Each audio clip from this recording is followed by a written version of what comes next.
Midtown Church fam, how you doing? It's Pastor Bob here, and I'm with my man, Pastor Brandon Barber. And Brandon, I got to give you top billing, man. So let me introduce you, man. So Pastor Brandon is the pastor of a church called Elevate Church, Elevate People, and they are in Houston, Texas. Brandon is a fly fishing buddy from Montana. Yeah. But more than that, he's a great pastor. He's a great guy. He's one of the all-time great guys. But I love him most because your church, Brandon, Elevate People, is a lot like Midtown Church. So can you just kind of give our people a flavor for your church, man? Absolutely. First, I got to honor you, Pastor Bob. Just, man, love you, bro. We met in Montana. We're not going to talk about who caught more fish or not. This is a competitive thing, but it might be. But but we just kicked it off and immediately felt like family. And I just thank you for being a voice in my life. And Bayside, we family. Like Midtown, we family. You don't even know it yet, but we are. That's right. And because we relate so much, and right. As far as churches, and I guess to kind of give a little bit of context from who we are. My family and I come from a background of prison ministry. And so my family's been in prison ministry for 35 years full time. And we've traveled the state of Texas, the nation, the world, going in and out of prison. My first message was 14 years old inside of a prison, quoting Psalms 91. My whole life I've been in and out of prison, bro. And so I just love it. But out of that, 25% of the Texas prison population comes from the inner city of Houston. And so that's where God just tugged at our heart to go plant a church in the inner city and build a diverse church where race doesn't divide us, parts of the city don't divide us, social economic status don't divide us, but we're just together as Elevate People, loving one another and loving on our city. And so with that, we have a super diverse culture. In our church and in the city. And so that's why when I met Pastor Bob, I was like, my people. It's so hard to find somebody who has the same culture and the same heart. But that's a little bit of our background. We've been going now for 8 years, and we love it. Throw me in the depth of a prison and on the street corner doing outreach and build a church around it. That pretty much just describes who I am in the Barber household, kind of in a quick nutshell. And so we're just doing our best to love people and help as much as we can. Well, what I love too, Brandon, is you're not doing it in an attempt to make anybody change their political ideology or think a certain way. You're not doing it for anybody who's left of center or right of center. You're doing it because you want people to know who Jesus is. That's it. And I feel the same way. I feel like it's kind of, whatever you do for the least of these kind of thing. Yeah. And so we appreciate your heart, man. You're really in Houston, being in the hands of feet, man. And I think that's why you're being successful. What would you say to that? Thank you so much. I mean, that is our heartbeat. We just, at the end of the day, we want to do our best to just love on people right where they are, to help them get to where they're going. We're not trying to point right or left. We all trying to point up, and that's our absolute heartbeat. And to where opinion doesn't change relationship. We just love people where they are, and whether we agree, disagree, we have our ideas, don't have our ideas, that has nothing to do with our relationship with one another and our relationship with Jesus. And so that's the beauty of, I think, of a diverse church and a diverse culture. Is together with all of our thoughts and gifts and talents that God has blessed us with, then through that, man, we can even make a greater impact for the kingdom and reach our city with one another. We need that diversity in our church, diversity of thought and diversity of process and diversity of action. And pointing to Jesus. Brother. Yeah. So that's my heart, man. That's why I love you guys, and because you carry the same heartbeat. Totally, man. Totally. So with that, having kind of as a backdrop for how we want to help, can you give the people, like, they're watching on the news and they're reading some newspapers, but can you give them a feel for like what is happening on the ground? Absolutely. Man, we out of nowhere, we had a storm that hit us that hasn't hit us in over 100 years like this. And here we are in Houston, usually around this time, hitting about 70 degrees, playing a little bit of golf, doing something fun, and then boom, this winter storm hits us, and 95% of our city all of a sudden is without power, which we're the third largest city in America. And so it's just a major impact. And then not only were we lost electricity for multiple days, we couldn't withstand the heat. It got below freezing temperature here. And so all the pipes in the homes aren't deep. So pipes are busting, water is going out, all the grocery stores, all the food is spoiling. So everything is emptied out. And it's literally just a 911 overnight, just dramatic, really natural disaster that hit our city and hit the state of Texas. And it just created a need. And so many people are hurting, and kids aren't getting fed. And it's just a wild experience, and people are still hurting, and things are still happening. People's homes are getting flooded left and right. And so it's just a little bit wild down here, and we're doing our best to bring as much hope as we can, and be hope on demand is what we love to say when our city needs it. Right. So, and be just not throwing anybody under the bus. I mean, because Texas has the climate that it has, can we say that in some level the infrastructure wasn't really ready for this kind of storm, right?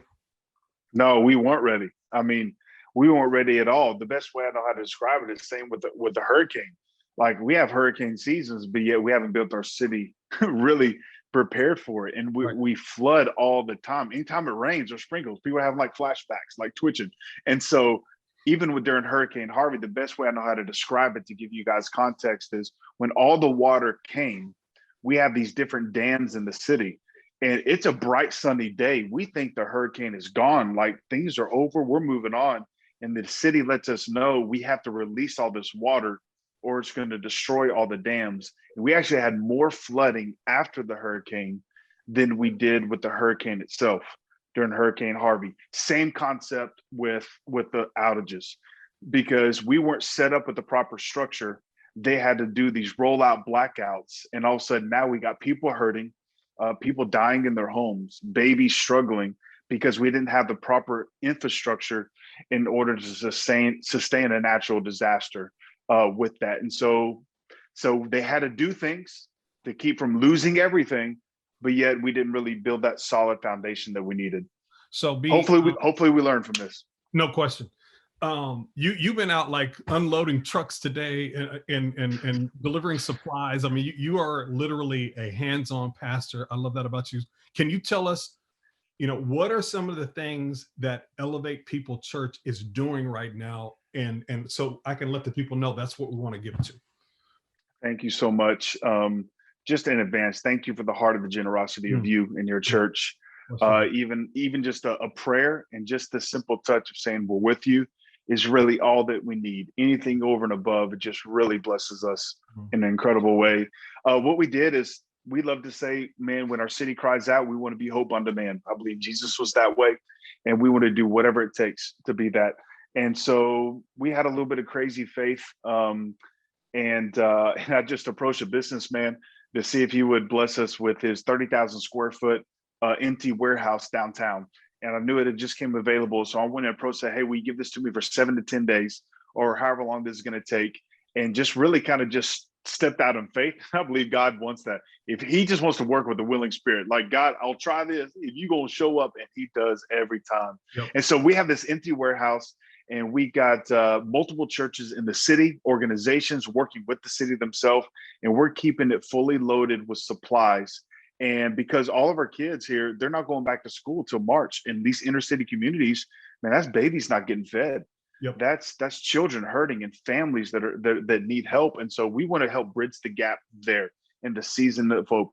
And so we got water, we got all sorts of things. You guys are blessing us by helping us get supplies there to fill up that warehouse. Not only are you helping Elevate People, but we have multiple churches coming to us, picking up resources and taking it to their community. So Bayside, Midtown, I want you to hear me, like, you're not just helping Elevate, you're helping the city of Houston by giving us resources to be able to impact our communities all over. You're changing hundreds of thousands of lives because of your generosity. And I just thank you for that. So we doing that, and we trying to figure it out every day. But we're reaching a lot of people, and it's just from the grace grace of God and the goodness of Jesus. And I'm assuming, definitely, I mean, water is obviously a colossal need because the pipes are broken and everything. I'm assuming there's some non-perishable foods. And you talked to me about the need for some plumbers. I mean, if some of what we give can go to getting some plumbers out in some homes to make some repairs, like, is that possible, B, or am I demanding too much? No, 100%. 100%. That is really the first phase of this, is just rescue. And with grocery stores out and all that, we're trying to feed. We're about to step into the second phase of recovery, which is the plumbing. And that, like, you could not be reaching out to us at a better time, because we're stepping into that second phase for plumbing, to where we need the resources. We got plumbers in our church. They got over 1,000 calls a day happening, to give you just some context. And so we need that desperately. They're running out of materials. And so if we can get that into their hands. I was just with a single mom today, and her roof is still caved in. And we got elderly that are hurting, and that can all help and change by simply providing some plumbing tools to where we can just go ahead and get their water back on. And because we've been underneath the boiled water notice here.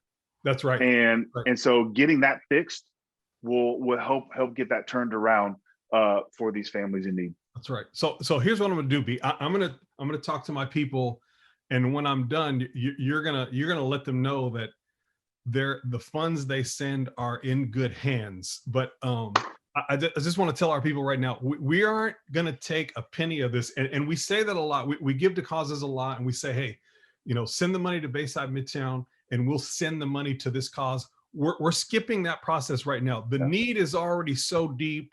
The people are already desperately in need.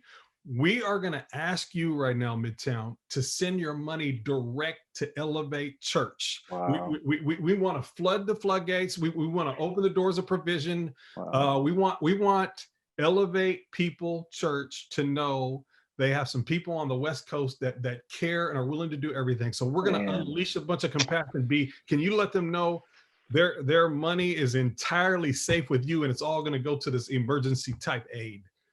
I can promise you 100% of everything will go towards reaching people. Every dollar will be a soul, and that we're going to touch. And 100% is going to go to helping families in need. We won't be holding on to anything. Everything that you give is going to go back into our city and back into the community to help people. And I'm blown away right now. Thank you. Thank you. Thank you. I'm going to show this link, and they're going to show this on the screen when they send this out to be, but that is your link at Elevate People Church. That's what it looks like, right? They can connect there and give right there, right? We'll be showing that on Lower Thirds. We're going to push this thing all week, B. Wow. Man, I'm like trying to figure out, can I get out there just so I can do a forklift for you? I want to run a forklift for a couple days. I'll put you to work, Pastor. Okay, Bob. I will put you to work quick. I'm gonna try to get out there, B. But hey, we're praying for you. We know you're working, 20 hours around the clock. We know you're away from your family right now, brother. We appreciate you. I love you, man. And gosh, we are continually in prayer for your community. Thank you so much. It means the absolute world. And thank you. Because of you, we're going to be able to help some people, and we're going to be able to touch some lives. And we wouldn't be able to do it without this, your generosity, man. Love you. Midtown, show up and show out, baby.